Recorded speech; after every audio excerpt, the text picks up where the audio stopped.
Halo, assalamualaikum. Perkenalkan, nama saya Isnaini Nuriskia. Di sini saya akan menyampaikan materi tentang mengenal lebih dekat algoritma. Matematika masih dianggap sebagai mata pelajaran yang menakutkan dan nampaknya sudah menjadi stigma jika mata pelajaran yang identik dengan perhitungan ini dicap sebagai pelajaran yang sulit dipahami, kurang menarik, dan membosankan. Bahkan, stigma ini diturunkan secara terus-menerus satu generasi ke generasi berikutnya. Padahal, perhitungan matematika seperti ini ternyata mampu membuat sel-sel otak berkembang. Sel-sel itu akan saling berinteraksi satu sama lain dan membuat sebanyak ribuan bahkan jutaan jalur. Akibatnya, manusia dapat menyelesaikan suatu permasalahan secara cepat dan tepat dengan berbagai caranya masing-masing. Untuk mengatasi hal tersebut, dibuatlah berbagai metode pembelajaran matematika di sekolah. Guru dituntut untuk selalu kreatif dan inovatif dalam mengajar pelajaran matematika kepada siswa.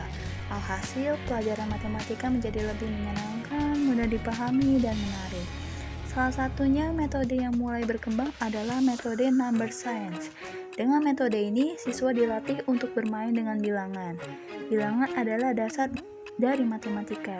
Jadi jika peserta didik telah akrab dengan bilangan, maka ia tidak akan merasa kesulitan lagi dalam memahami pelajaran matematika. Orang-orang kreatif biasanya mempunyai pemikiran yang inovatif, unik, dan sedikit aneh. Salah satunya adalah Gauss. Nama lengkapnya adalah Johann Carl Friedrich Gauss, seorang ilmuwan asal Jerman yang sangat cerdas. Ia memiliki peranan yang sangat besar di berbagai disiplin ilmu, khususnya matematika dan fisika. Mulai dari teori bilangan, statistika, analisis, geometri, geodesi, elektrostatik, sampai astronomi. Begitu banyak karya-karya besar dan luar biasa yang dihasilkan, sampai-sampai ia disebut sebagai salah satu tokoh matematika yang paling berpengaruh dalam sejarah. Bahkan, ia pun memiliki julukan sebagai Pangeran Matematika.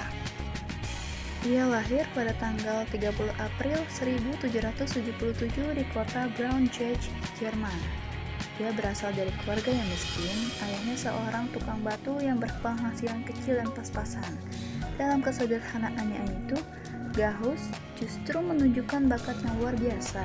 Di sekolahnya ia dikenal sebagai siswa yang cerdas, terutama pelajaran matematika dan fisika. Namun sayangnya bakat yang luar biasanya itu harus dibuang jauh-jauh karena ayahnya tidak mendukung Gauss untuk terus belajar di sekolah. Ia justru diharapkan menjadi penerus ayahnya sebagai tukang batu. Namun ia justru tidak menyerah.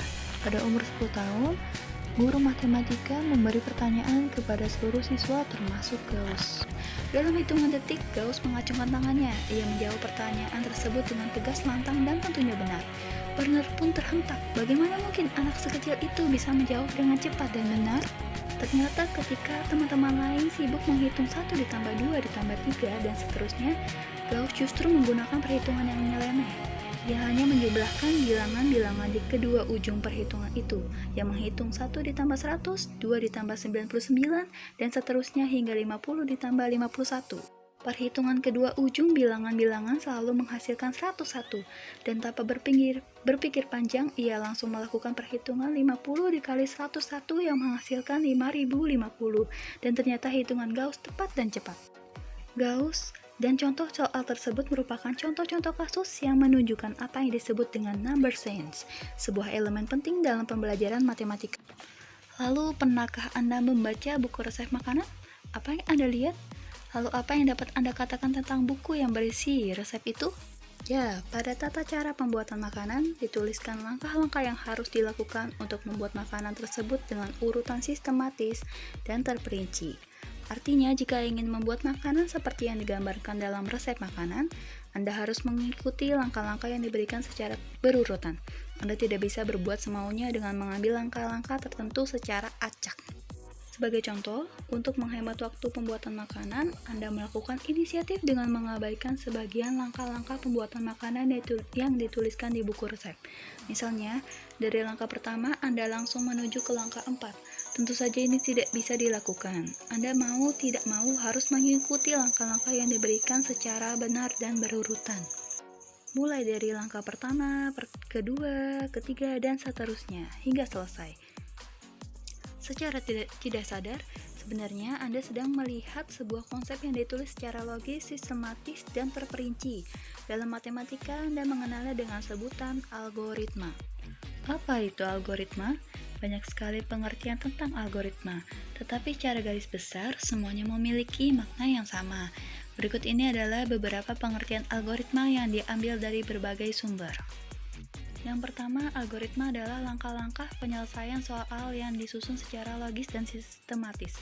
Yang kedua, algoritma merupakan kumpulan perintah untuk menyelesaikan suatu soal matematika yang dilakukan secara bertahap dari awal sampai akhir. Dilihat dari karakternya, ada beberapa alasan penyebab algoritma digunakan dalam mata pelajaran eksakta seperti matematika. Berikut adalah uraiannya. Yang pertama, menjelaskan suatu persoalan. Dengan menggunakan algoritma, semua data yang ada pada soal dituliskan dengan lengkap dan terperinci. Siswa akan memiliki kemampuan untuk memilah data yang diketahui, hal yang ditanyakan, dan cara-cara menjawabnya. Yang kedua, memperkuat pemahaman. Dalam proses pembelajaran di sekolah, pembentukan pemahaman siswa terhadap suatu materi merupakan mutlak diperlukan. Jangan sampai siswa mampu menjawab soal karena konsep yang sudah dihafal sebelumnya. Ini tentu keliru, karena sesungguhnya seharusnya siswa memiliki konsep bukannya menghafal konsep. Dengan menggunakan algoritma, siswa akan dilatih untuk memahami suatu konsep pelajaran dengan mudah. Bagaimana perhitungan pada langkah pertama? Bagaimana perhitungan di langkah kedua? Dan seterusnya. Cara seperti ini secara tidak langsung dapat melatih siswa untuk belajar ketelitian dalam melakukan perhitungan matematika. Algoritma dapat memudahkan siswa dalam melakukan perhitungan matematika dengan tahapan yang sistematis dan terstruktur. Algoritma pada berbagai perhitungan menjadi lebih mudah dicerna oleh siswa dan dipahami dengan cepat. Secara tidak langsung, algoritma akan membantu siswa untuk melakukan perhitungan yang rumit sekalipun. Oke, sekian yang dapat saya sampaikan. Kurang lebihnya mohon maaf. Wabillahi taufik wal hidayah. Wassalamualaikum warahmatullahi wabarakatuh. Semangat!